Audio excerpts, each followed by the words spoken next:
ஹிட்லரை பற்றி நம்ம பார்த்துக்கிட்டு இருந்தோம்.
இடங்களுக்கு செல்லுமாறு மந்திரிகளுக்கு கட்டளையிட்டார் ஸ்டாலின்.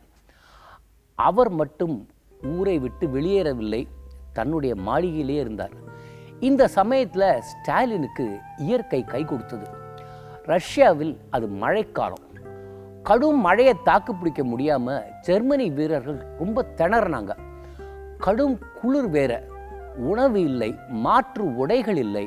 ஆயிரக்கணக்கான ஜெர்மனி வீரர்கள் குளிர் தாங்க முடியாமல் பிணமானார்கள். பட்டினியால் செத்தவர்கள் ஏராளம். தொற்று நோயினால் கணக்கற்றவர்கள் மடிந்து போனார்கள். மழையில் நனைந்து போன துப்பாக்கி குண்டுகள் வெடிக்காமல் சதி செய்தது. ரஷ்ய வீரர்கள் கடும் குளிரை தாங்கி பழக்கப்பட்டவர்கள். அதனால் இதுதான் சமயம் என்று ஜெர்மனி படையை விரட்டி விரட்டி தாக்கினார்கள். மாஸ்கோவுக்கு 20 மைல் தூரம் முன்னேறிய ஜெர்மனி படையினர் உயிர் தப்பினால் போதும் என்று பின்வாங்கி ஓடினார்கள். 1941 டிசம்பர் 7 அன்னைக்கு தான் உலகப் போரில் எதிர்பாராத ஒரு திருப்பம் ஏற்பட்டது. வரலாறே மாறியது. அதுவரை உலகப் போரில் அமெரிக்கா கலந்து கொள்ளவே இல்லாமல் மௌனமாக வேடிக்கை பார்த்து கொண்டிருந்தது. ஜெர்மனியின் நட்பு நாடான ஜப்பான் அன்றைய தினம் அமெரிக்காவுக்கு சொந்தமான ஹவாய் தீவில் உள்ள பெல் துறைமுகத்தை தாக்குனாங்க. இது பெசிபிக் பெருங்கடல்ல அமெரிக்காவுக்கும் ஜப்பானுக்கும் இடையே உள்ளதுதான் ஹவாய் தீவு. அந்த துறைமுகத்தில் நிறுத்தப்பட்டிருந்த 8 அமெரிக்க போர்க்கப்பல்களும் 200 விமானங்களும் ஜப்பான் விமான தாக்குதலால் அழிந்தது.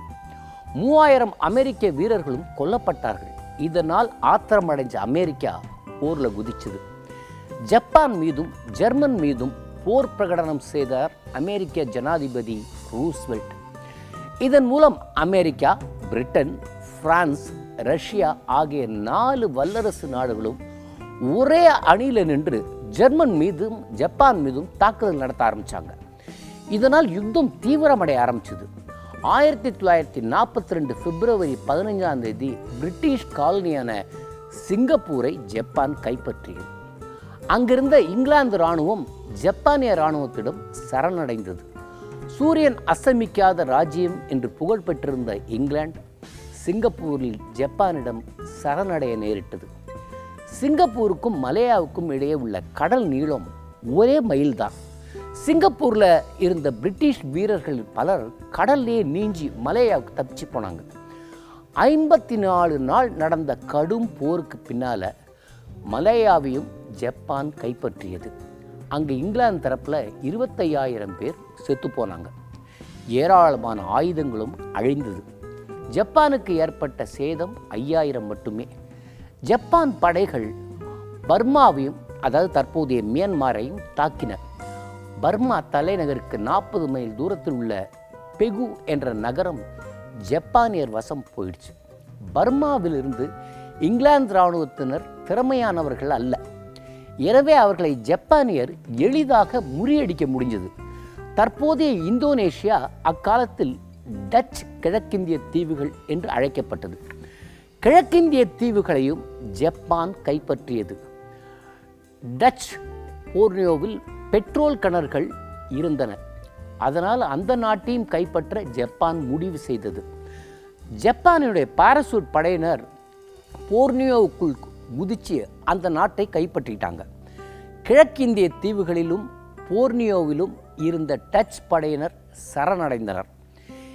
இந்த நாடுகளில் சுமார் 1,00,000 பேர்களை ஜப்பான் இராணுவத்தினர் போர்க்கைதிகளாக கைது செய்தாங்க. 1942 ஏப்ரல் 1 இலங்கை மீது ஜப்பான் தாக்குதல் நடத்தியது. பேர்ல் துறைமுகத்தை தாக்கிய ஜப்பான் கடற்படை தளபதி அட்மிரல் நாகுமோ தலைமையில் இந்த தாக்குதல் நடந்தது. ஜப்பான் தாக்குதல் நடத்தப் போகுது என்பதை தெரிந்து கொண்ட இங்கிலாந்து முன்னெச்சரிக்கையாக தற்காப்பு நடவடிக்கைகளை எடுத்திருந்தது. கொழும்பிலும் முக்கிய கடற்படை தரமான திரிகோணமலையிலும் நிறுத்தி வைக்கப்பட்டிருந்த கப்பல்களை பத்திரமான இடங்களுக்கு கொண்டு போயிட்டாங்க. கொழும்பின் மீது பறந்த ஜப்பான் போர் விமானம் அங்கு தாக்குதல் நடத்த எதுவுமே இல்லாததுனால குண்டு வீசாமல் திரும்பிட்டாங்க. அப்போது கடல்ல ஒரு கப்பல் போய்கொண்டிருந்தது. அதன் மீது குண்டு வீசி அதை மூழ்கடித்து விட்டு ஜப்பான் விமானம் திரும்பி போச்சு. இலங்கை தீவாக இருந்ததால் ஜப்பான் தனது தரைப்படைகளை அங்கு அனுப்ப முடியவில்லை. இந்தியா மீதும் ஹிட்லருக்கு ஒரு கண் இருந்தது.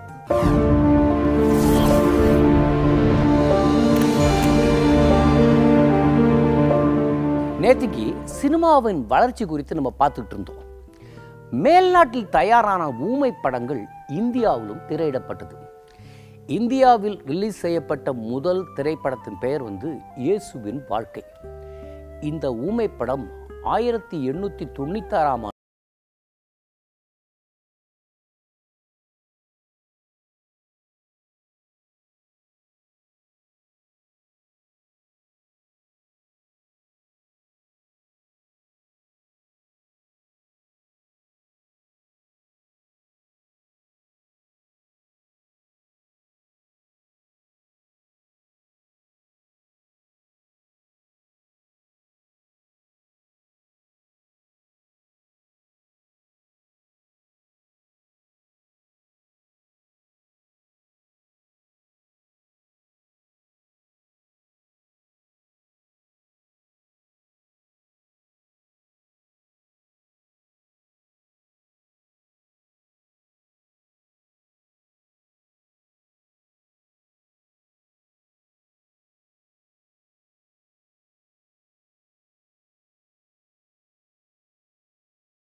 படம் தயாரிக்க அவருடைய தந்தையும் அவருக்கு ஊக்கமளித்தார். இந்தியாவின் பட்டி தொட்டி எங்கும் நாடகமாக நடிக்கப்பட்ட வந்த ஹரிச்சந்திரன் கதையை படமாக தயாரிக்க முடிவு செஞ்சார். லண்டனுக்கு போய் பட தயாரிப்பாக பயிற்சி பெற்று பட தயாரிப்பு கருவிகளையும் வாங்கி கொண்டு இந்தியாவுக்கு வந்தார். தன் வீட்டையே ஸ்டுடியோவாக மாற்றினார். பட தயாரிப்பில் தீவிரமாக ஈடுபட்டார். செலவை சமாளிக்க முடியவில்லை. வட்டிக்கு பணம் வாங்கினார். அவர் மனைவி கணவரின் முயற்சிகளுக்கு உறுதுணையாக இருந்தாங்க. தன்னுடைய நகைகளெல்லாம் கைட்டி கொடுத்தாங்க.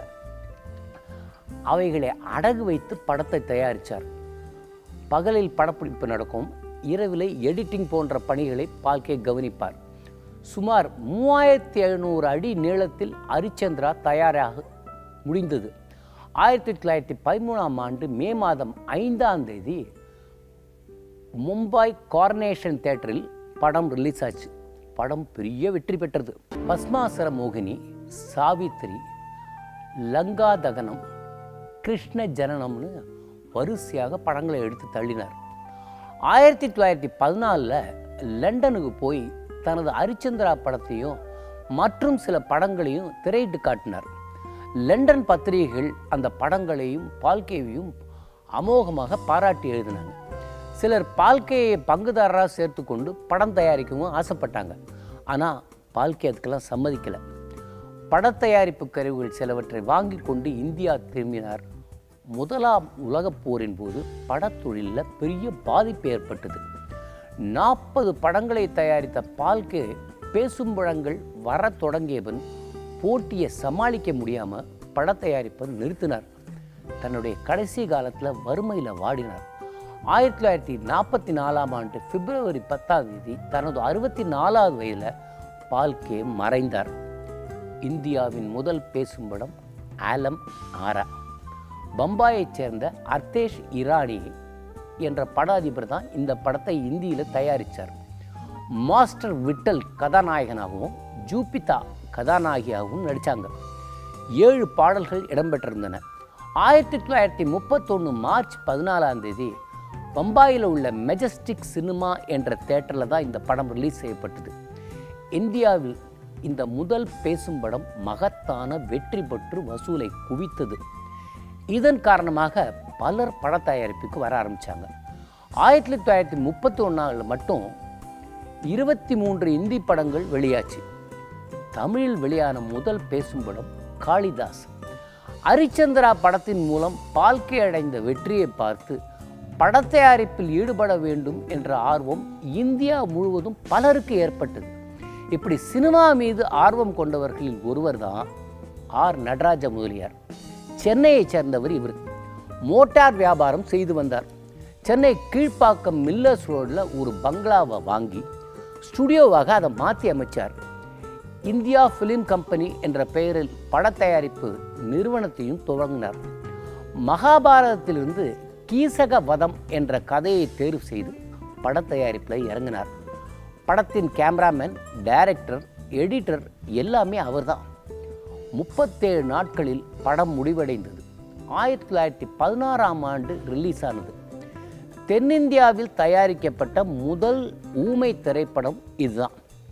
கீசகவதம் தமிழ்நாட்டு மட்டும் இல்லாமல் பர்மா, மலேயா முதல வெளிநாடுகளிலும் திரையிடப்பட்டது. 35,000 ரூபாய் செலவில் தயாரிக்கப்பட்ட இந்த படம் 50,000 ரூபாய் வசூலித்து கொடுத்தது.